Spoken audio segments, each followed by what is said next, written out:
my name is Sarah, and I read 100 books in 100 days. This video is my final review of my 100-day, 100-book challenge. In the first part of this video, I will be covering the reviews of my 10th set of books, and then in the second part of my video, I will just be talking about some of my general thoughts on the challenge as a whole, as well as talking about a couple of my favorites or highlights from the challenge itself.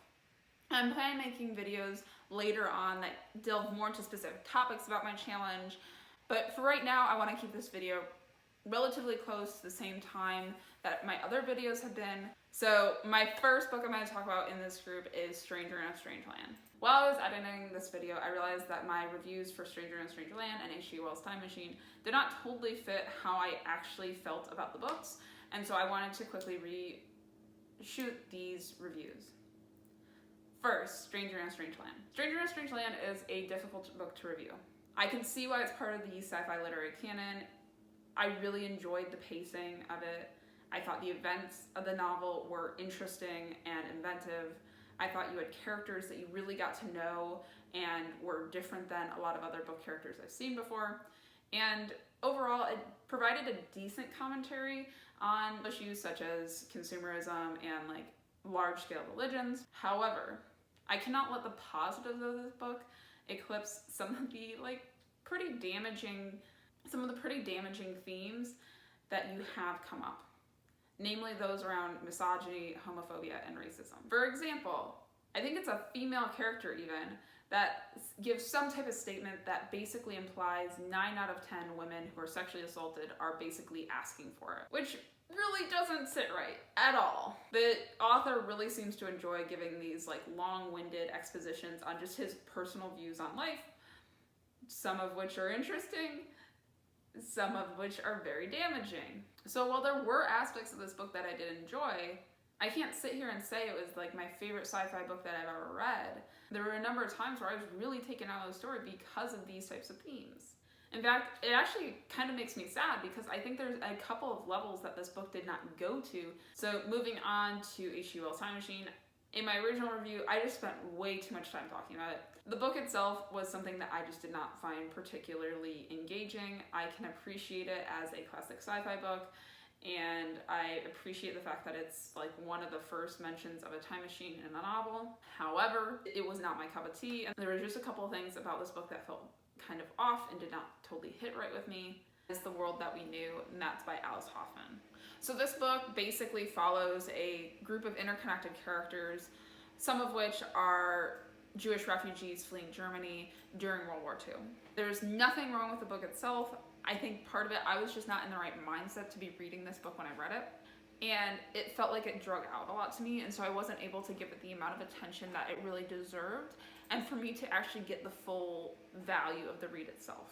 I think the areas that I thought it did really well in was you had unique characters, you had a very important storyline, and the twist of adding magic into this generally historical fiction book I thought was really interesting. Ultimately, I think I'm going to have to reread this at a time when I can devote more time to it and more attention to it.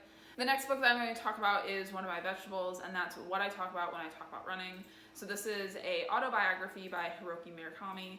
I was so pleasantly surprised by this book. Going into it, I had no idea how much of the split would be between the author's journey as a runner versus the author's journey as a novelist versus the author's just general life. The balance between them just flowed so seamlessly. I actually think this is my favorite memoir I've ever read because I felt like a lot of the attitudes and the thoughts and feelings that the author had, I've had shades of in the past. And it was very hopeful for me. I think it also provided a lot of information for people who are trying to be aspiring novelists. I mean, ultimately, he picked up a pen one day and decided that he wanted to be an author. And how inspiring is that? I will talk about the other autobiography that I read during this group, and that is When Breath Becomes Air. This is basically an autobiography of a neurosurgeon resident who eventually gets cancer. And it's incredibly raw and lends a lot of perspective. I was crying by the end of this. I really appreciate the recommendation from my friend Sam. It was as beautiful as it was heartbreaking. Sticking along the autobiography trend, I'm going to go for a book that's not an autobiography but has autobiography in its name, and that is Autobiography of Red. This book is basically taking a character from Hercules' 12 Trials and making him a real person and making him a love interest of Achilles. I always say Achilles, I mean Hercules. Makes him a love interest of Hercules. And so the main character, Geryon, in this book, he's just a normal teenage boy for the first part of it, and he falls in love with Hercules. Hercules ends up being a jerk and leaving him right as his feelings really start to get intense, only for them to run across each other years later. And then there's this like weird love triangle thing, and the book ends pretty ambiguously. It was incredibly poetic. I could see how it could not be some people's cup of tea. But glad I read it. It was overall a pretty short read and very easy to go through.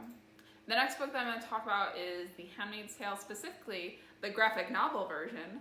I tried reading The Handmaid's Tale before, and I've got 20 pages into it and just could not do it for some reason. And I was so pleasantly surprised. The illustrations were gorgeous. I mean, I haven't read that many graphic novels, but I can't imagine looking at something that was more beautiful than this. I mean, just the consistency of the drawings was phenomenal. It made the story a lot easier for me personally to digest, and it still conveyed a ton of emotion. Honestly, I wish there were more classics that have been made into graphic novels, because I think that medium actually shows a huge amount of potential. I never thought of trying to read a typical book in graphic novel format, but wow, does it work so well. So the next book that I'm going to talk about is actually a collection of short stories, and that is Her Body and Other Parties. So all of these short stories really center around women's bodies, women's sexuality. Some of them go into very bizarre, almost magical realism type places. Other ones are a little bit more straightforward. All of them I really brought something away from. Particularly, I really enjoyed the first three. There was one about an epidemic, which felt very timely. There was another one, I think it was called The Ribbon or something along those lines, that had almost this horror twist at the end, and I was so prepared for it and really enjoyed it a lot. And then there were other ones that I just could not get into.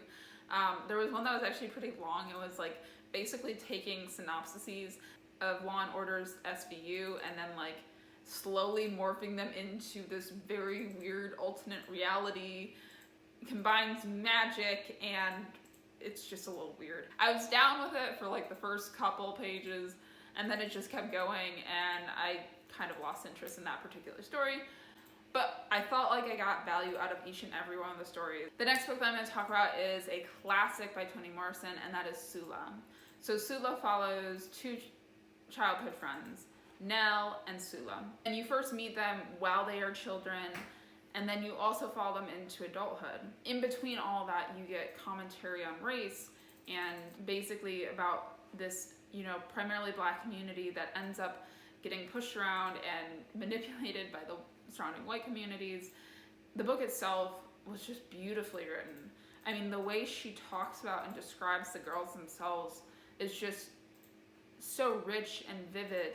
And the characters, even without knowing a ton of their backstory, you can really get into them. In the end, Sulla and Nell's friendship ends up wilting when Sulla sleeps with Nell's husband. I wish more of these types of books were taught in class, because the friendship in it was so rich, the writing was so good, and it was so interesting. The final book that I'm going to talk about is my only physical book, and it's actually another Alice Hoffman book. So this is the Foretelling.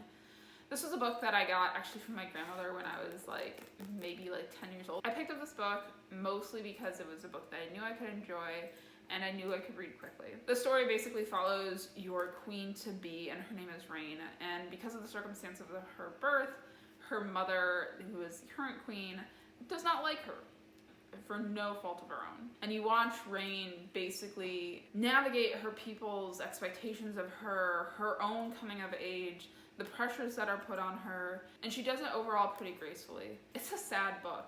Honestly, I'm starting to realize it more and more that a lot of Alice Hoffman books are sad. But happy I read it. It was definitely easy for me to go through and did help me get through my last clue. So with that, that's group 10. It's kind of crazy to think about that I'm done. So just a rundown of a couple key statistics that might be interesting. I covered 33,121 pages in this challenge. Instead of averaging 250 pages like I expected, I ended up averaging 330 pages throughout this challenge, which I guess now that I've looked back at all the books that I've read, is not surprising with how many 400-page books I had and how many 600-page books I had, but it's still crazy. In fact, my longest book was Winter, coming in over 800 pages. On the flip side, my shortest book was Ethan Frowne, coming in, I think, at 60 pages. The challenge itself ended up costing me about $80, and that's mostly because of my library resources. Between Hoopla and Overdrive, I was able to get 68 that I got just through my library, which eventually I'll have to make a video just talking about how much I love libraries, because all this challenge has made me do is realize how many different library resources there are out there and how easy it is to use them. Generosities from friends and family of either loaning me books or gifting me books. I enjoyed so many of them, and so many recommendations I got throughout this challenge really helps me curate a list of books that I really enjoyed. In terms of my other statistics, I ended up reading 34 vegetable books, 4 books over my 30% goal, and my other requirement was keeping my reread percentage under 30%, which I successfully did as well. So I only reread about 16 books. What I found was, once I got into this challenge, there are so many books out there, and especially if you widen your palette beyond just one main genre, one or two main genres, there's such a plethora of books, and especially with the library resources, it's very easy to get them cheaply and be able to read just such a variety. I started actually using my Goodreads account, and I now have a list on my Goodreads account, which I will link down in the description, to all the books in this challenge. On Goodreads, I ranked 22 of these books as 5-star books. It also gave me a really good framework for finding new, fun, great books in the future, and I'm very excited for that. Now I'm going to talk about a couple of my favorites out of this challenge. So I'll start out with my all-time favorite book, and I guess favorite standalone too, and that is Song of Achilles.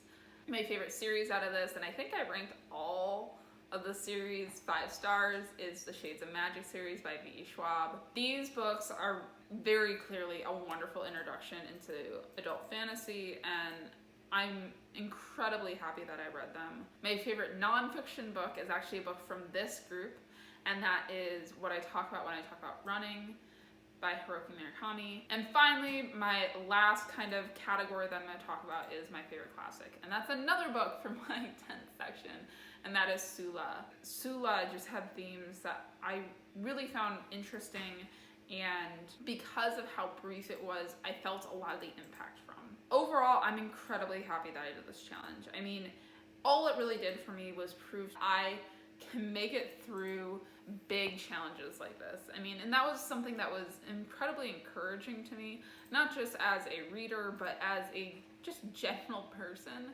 It felt like a very big mark of success being able to not only complete this, but complete it faster than I expected. I finished in I think 95 days instead of the full 100 days. And just being able to surpass my page goals and surpass all the limits I set for myself. And plus, it made me get out of my shell and try YouTube. I would not have ever had the confidence to try YouTube without this challenge in particular. And it's something that I've grown to enjoy. I wish I could give more attention to the videos, and I think now that I've gotten over the 100-day, 100-book challenge, I can start putting together better thought out, more scripted videos. If you've ever thought about doing something crazy like this, I would 100% encourage you to do so.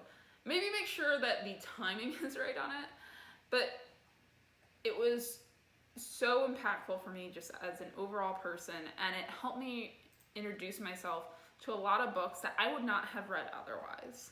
But thank you all for those who have watched my journey, and I hope you'll stick around even after I'm done with this 100-day, 100-book challenge to hear more specifics about the challenge and to watch more of my reading journey, because I still plan on posting. Thank you. I really appreciate the time that you've taken to watch this video and any other ones. It means the world to me.